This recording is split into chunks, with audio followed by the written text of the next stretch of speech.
ഇപ്പൊ ആ പ്രയോഗത്തോട് മുഖ്യമന്ത്രി പിണറായി വിജയൻ പറയാണ്, ഞാൻ പ്രായമുള്ള പക്വ രാഷ്ട്രീയ നേതാവാണ്, ഞാൻ ആ രീതിയിൽ പ്രയോഗിച്ചാൽ ഞാൻ എന്റെ ദുർബോലായി പോവില്ലേ എന്ന് പറഞ്ഞാൽ എന്തൊരു ഗ്രേസ് ആവുമായിരുന്നു. അതോടെ രേവന്ത് റെഡ്ഡി തീർന്നു.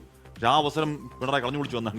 അല്ല, അത് മാത്രമല്ല, ഇവിടെ ഇപ്പോൾ ആ രണ്ട് പരാമർശങ്ങളുമായി ബന്ധപ്പെട്ട് ഇപ്പോൾ ദിലീപേട്ടൻ പറഞ്ഞല്ലോ, വാസ്തവത്തിൽ ഇത് തമ്മിൽ ഇതാണ് തീവ്രത കൂടുതലും, മറ്റത് തീവ്രത കുറവാണെന്നൊന്നും പറയാനേ സാധിക്കില്ല. ഇതിന് രണ്ടിനും ഒരേ അർത്ഥമാണെന്ന് പറഞ്ഞതിൽ ഞാൻ ഉറച്ചു നിൽക്കുകയാണ്. ഇപ്പോൾ ഞാൻ അതാണ് പറയുന്നത്. ഇപ്പോൾ പോ മോനെ വിജയ എന്ന് പറയുന്നതിന്റെ ഇപ്പോൾ നാട്ടിന് പുറത്തേക്ക് അത് ഉപയോഗിക്കുന്നതിന്റെ അർത്ഥം എന്താണ്? അത് തന്നെയാണ് ഡാഷ് മോനെ രേവന്ത് എന്ന് ഉപയോഗിച്ചതിലുമുള്ളത്. ഇപ്പോൾ ഏതോ ഒരു സിനിമയിൽ അത് അല്പം നർമ്മം കലർത്തി പറഞ്ഞിട്ടുണ്ട് എന്നതുകൊണ്ട് അശ്ലീലം അല്ലാതാകുമോ? ഇല്ല, പോ മോനെ വിജയ എന്നുള്ളത് സ്നേഹത്തോടെ വിളിക്കുന്നതല്ല. അതിന്റെ അർത്ഥം ഒന്നാണ്. അതിന്റെ പിന്നിൽ മറ്റൊരു നമ്മൾ നാട്ടിലേക്ക് ഉപയോഗിക്കുന്ന ഒരു മോശം പരാമർശം അതിന്റെ പിന്നിൽ ഒളിഞ്ഞിരിപ്പുണ്ട്. അത് തന്നെയുള്ളൂ രേവന്ത് അതിനോട് നമുക്ക് യോജിക്കാൻ പറ്റുമോ? കാര്യം നീ പോ മോനെ ഡാഷ് മോനെ എന്ന് വിളിക്കുന്നതും ഡാഷ് മോനെ എന്ന് വിളിക്കുന്നതും അത് ശുദ്ധമായ അശ്ലീലം മറിഞ്ഞു കിടപ്പുണ്ട്. ഉപേക്ഷൻ മാത്രമല്ല എനിക്ക് കാര്യം കൂടി ഇപ്പൊ അസിത പറഞ്ഞതിൽ നിന്ന് അല്ല, അത് സമയം തന്നേക്കാം, ഞാൻ തന്നേക്കാം. അല്ല, സാറാ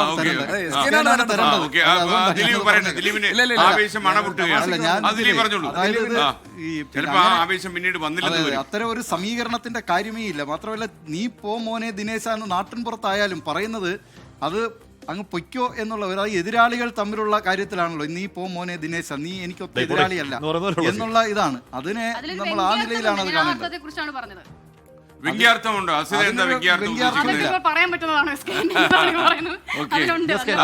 വ്യംഗ്യാർത്ഥമില്ല. നമ്മൾ സാധാരണ നാട്ടിൻ പുറത്തൊക്കെ ഉപയോഗിക്കുന്നത് ഈ അർത്ഥത്തിലാണ്. നീ എനിക്കൊത്ത എതിരാളിയല്ല, നീ എന്നുള്ള അർത്ഥത്തിലാണ്.